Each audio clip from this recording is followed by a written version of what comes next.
दर्शकों, आज हम इस बात पर चर्चा करेंगे कि इंडिया में 100 दुबई जैसे सिटी क्यों नहीं डेवलप हो सकते और दुबई इतना अमीर देश कैसे बन गया जो कि इंडिया के शहरों से भी छोटा है।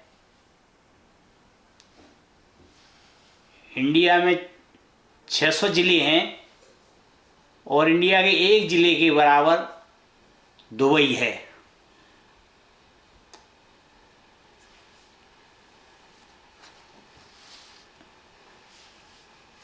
तो सबसे पहले हम इस बात पर ध्यान देंगे कि दुबई की आज से 25-30 साल पहले क्या स्थिति थी। तो दुबई में न तेल था और तेल भी बहुत ही अल्प मात्रा में था, न अनाज था और ज़मीन तो थी नहीं, रेगिस्तान ही था। फिर भी दुबई आज के टाइम में संसार की अमीर अर्थव्यवस्था वाला देश बन गया है। अगर वहाँ के शासकों की सोच का यह परिणाम है, हम भी अपने देश में 100 स्मार्ट सिटी डेवलप करने की योजना बना रहे हैं। अभी उनमें सफलता नहीं मिली है, लेकिन अगर पहले उन 100 स्मार्ट सिटियों की जगह हम 10 शहरों को दुबई की तरह डेवलप कर लें तो हम विश्व की सबसे बड़ी अर्थव्यवस्था बन सकते हैं। दुबई के शासकों की सोच ऐसी है कि वो हर चीज़ आज से आने वाले 50-100 सालों में क्या होगा, फ्यूचर की कल्पना किया करते हैं। वहाँ उन्होंने फ्यूचर का म्यूजियम डेवलप किया है जिसमें ऐसे विचार हैं जो आने वाले 25-30 सालों में कार्यान्वित होंगे और उनको उन्होंने पहले ही दर्शा दिया है।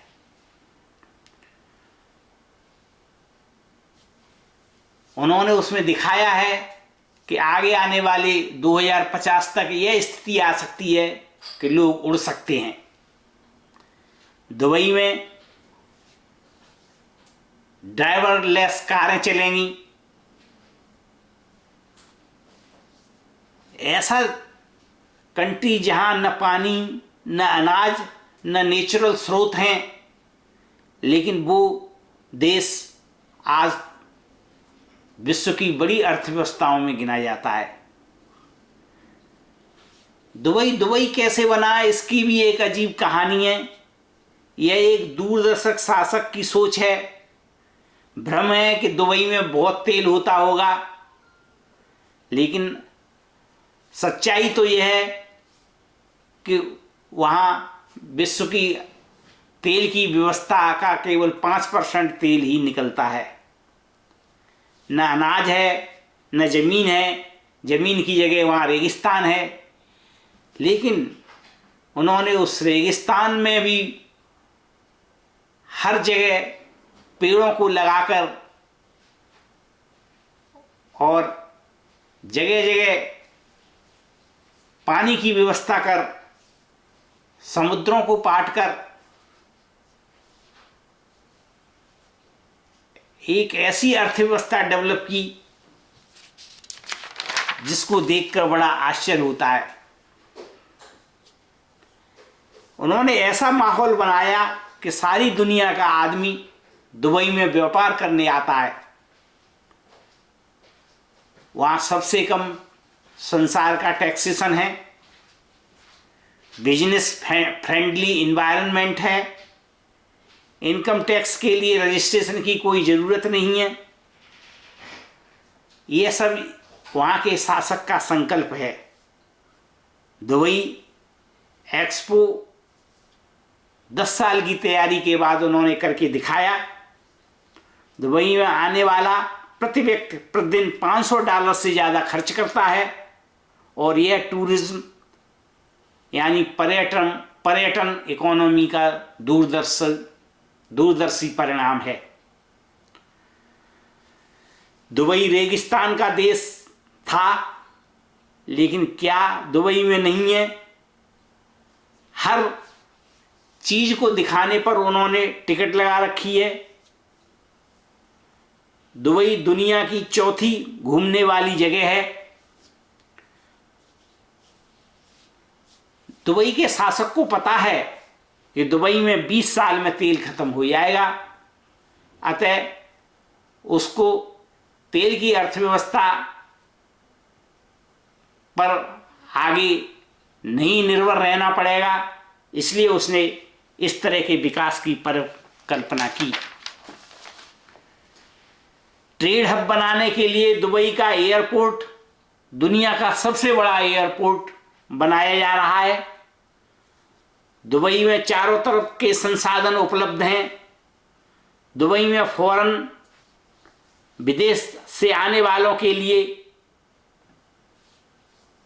कम से कम कानून हैं। दुबई में टूरिज्म की इंतहा को देखिए। वहाँ 5 तरह की तो टैक्सियाँ चलती हैं, फैमिली वालों के लिए अलग, अकेले चलने वालों के लिए अलग, घूमने फिरने वालों के लिए अलग। महज 30 लाख आबादी वाला दुबई देश है, जबकि हमारे दिल्ली की आबादी भी करीब 2 करोड़ के आसपास है। शॉपिंग सेंटर वहाँ बहुत अधिक संख्या में हैं। दुबई में व्यापार के शॉपिंग मॉल खुले हुए हैं। हमारे देश में तो सब कुछ है, फिर हम क्यों नहीं कर सकते? यह केवल 25 साल की योजना का परिणाम है, और दूरदृष्टि से यह सब संभव है।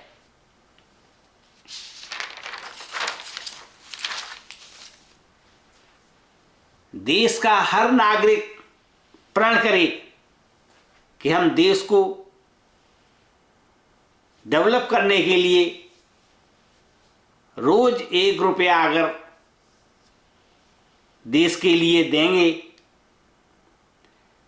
और उसके अलावा टैक्स तो वहाँ अपने देश के नियम कानून के अनुसार देंगे, तो हम 10 साल में विश्व की सबसे बड़ी सेना और विश्व की सबसे बड़ी अर्थव्यवस्था को डेवलप करके देश को समृद्ध बना सकते हैं। केवल सोच में परिवर्तन होना चाहिए कि हम देश के लिए क्या कर सकते हैं, देश को क्या दे सकते हैं, न कि इस पर प्रश्न उठाए कि देश ने हमारे लिए क्या किया। 10 साल तक केवल राजनीतिक विचारधारा को देश की उन्नति के लिए उठाकर रख दें, जिसमें केवल यही नीति है कि देश सर्वप्रथम है, हमें देश के आगे और सब चीज को प्राथमिकता नहीं देनी है। देश के दूरदर्शी सोच और दूरदर्शी योजनाओं की जरूरत है। हमारे देश के प्रकृति संसाधन से परिपूर्ण हैं। हम केवल इनको योजना कर कृषि क्षेत्र में व्यापक सुधारों की आवश्यकता है। हमारा कृषि क्षेत्र सारे संसार को खिलाने की क्षमता रखता है। इसकी उन्नति से ही ग्रामों का विकास होगा। डिजिटल दुनिया में बहुत प्रयोग हो रहे हैं, अतः भारत के लोगों को इसके बारे में भी सोचना चाहिए। One sun, one world, one energy grid बन जाए तो एनर्जी के क्षेत्र में सोलर एनर्जी का उपयोग भारत में करके बहुत बड़ी असीम विकास की संभावना पैदा कर सकता है। क्योंकि सूरज की ऊर्जा संसार में भारत को सबसे अधिक ऊर्जा प्रदान कर सकती है।